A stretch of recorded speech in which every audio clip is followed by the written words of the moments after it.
In this video, I will show you how to link your Android phone to your Windows 11 PC.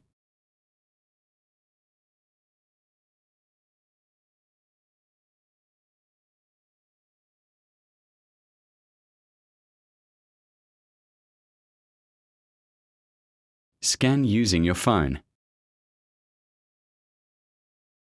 It will redirect you to download the app.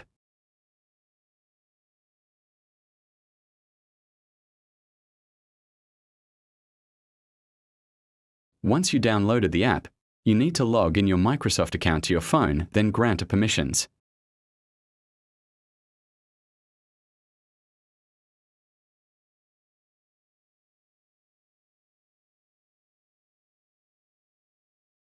After that, to connect, scan again and ready to go.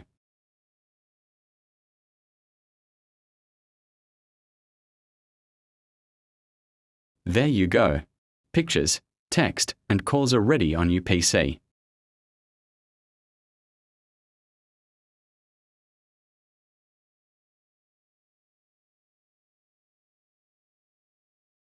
Thank you for watching.